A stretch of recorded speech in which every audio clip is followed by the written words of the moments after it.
Há milhares de anos, em uma terra distante e desértica, uma história de fé, coragem e libertação se desdobrou. Esta é a história de um homem escolhido para liderar seu povo da escravidão para a liberdade. Esta é a história de Moisés. Os hebreus são um povo antigo de origem semita, descendentes de Abraão, que, segundo a tradição bíblica, foram escravizados no Egito. De acordo com a narrativa bíblica, a mãe de Moisés o colocou em um cesto e o enviou pelo rio Nilo para salvá-lo da ordem do faraó de matar todos os bebês hebreus do sexo masculino. Ele foi encontrado pela filha do faraó, que o adotou e o criou na corte real do Egito. Nesta posição privilegiada, Moisés cresceu como príncipe, educado nas artes e ciências da época. Apesar de ser criado como um egípcio, Moisés manteve sua identidade hebraica. Pouco a pouco, Moisés foi tomando consciência das injustiças sofridas pelo seu povo e, após um incidente em que ele matou um egípcio que maltratava um hebreu, Moisés fugiu para o deserto de Sinai. Em sua caminhada, encontrou abrigo na casa de Jetro. Moisés se casou com uma das filhas de Jetro e se tornou pastor de ovelhas. Segundo a tradição judaico-cristã e como é narrado no livro de Êxodo, Moisés estava no deserto de Midian, cuidando das ovelhas de seu sogro, quando viu uma sarça que estava ardendo em chamas, mas não se consumia pelo fogo. Esse fenômeno inexplicável atraiu Moisés, que decidiu se aproximar para investigar. Quando Moisés se aproximou da sarça ardente, ouviu a voz de Deus chamando-o pelo nome. Deus então instruiu Moisés a tirar as sandálias, pois o solo em que ele estava era sagrado. Nesse encontro, Deus revelou a Moisés sua identidade como o Deus dos seus antepassados, Abraão, Isaque e Jacó, e comunicou sua preocupação com a opressão que o povo hebreu sofria no Egito. Eu sou o Deus de teu pai, o Deus de Abraão, o Deus de Isaque e o Deus de Jacó. E Moisés encobriu o rosto porque temeu olhar para Deus. Deus disse a Moisés que havia escolhido ele para liderar os filhos de Israel fora do Egito e para a liberdade. Moisés inicialmente resistiu, sentindo-se inadequado e incapaz de realizar essa tarefa monumental. Ele questionou a Deus sobre como seria possível que ele convencesse os líderes e o povo hebreu de que fora escolhido para essa missão. Deus assegurou a Moisés que estaria com ele, dando-lhe poderes miraculosos e enviando seu irmão Arão para ser seu porta-voz.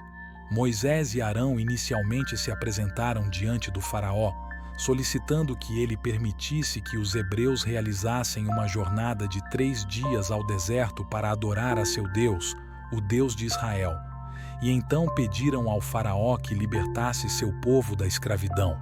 No entanto, o faraó recusou essa petição, endurecendo seu coração e aumentando a opressão sobre os hebreus. Como consequência da recusa e opressão, Deus enviou uma série de pragas sobre o Egito como sinais de seu poder e para convencer o faraó a deixar os hebreus partirem. As 10 pragas do Egito. Água transformada em sangue. Todas as águas do Egito, dos rios aos reservatórios, foram transformadas em sangue, tornando-se impróprias para consumo. A praga das rãs. O Egito foi inundado por uma infestação de rãs que invadiu casas, camas e até mesmo o pão do povo. A praga dos piolhos. Uma praga de piolhos cobriu todo o Egito, afetando tanto os egípcios quanto os animais. A praga das moscas. Enxames de moscas invadiram o Egito, causando grande incômodo e destruição. Peste nos animais. Todos os rebanhos e animais domésticos do Egito foram afligidos por uma doença fatal. A praga das úlceras. Chagas e úlceras terríveis surgiram nos homens e animais egípcios. Granizo. Uma tempestade de granizo acompanhada de trovões e fogo, devastou as plantações e árvores frutíferas do Egito. A praga dos gafanhotos. Nuvens de gafanhotos destruíram as plantações que sobraram do ataque da praga anterior. A praga das trevas. Moisés estendeu a mão para o céu, e uma terrível escuridão encobriu o sol por 3 dias seguidos.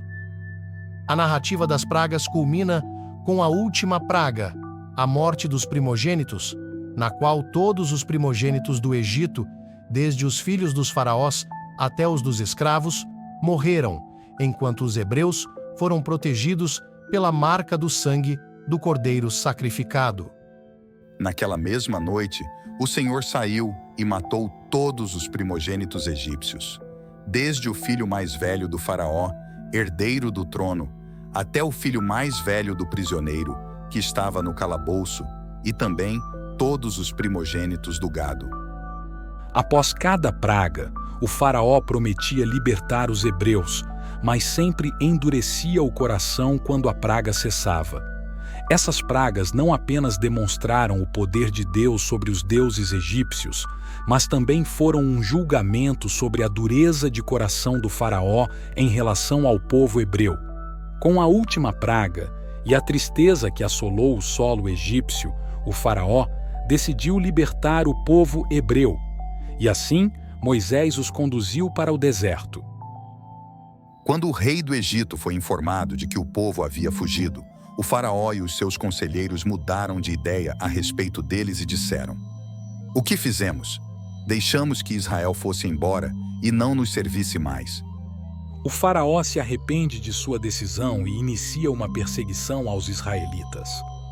Encurralados pelo exército e pelas águas, Moisés protagoniza um dos eventos mais marcantes das histórias bíblicas: a abertura do Mar Vermelho.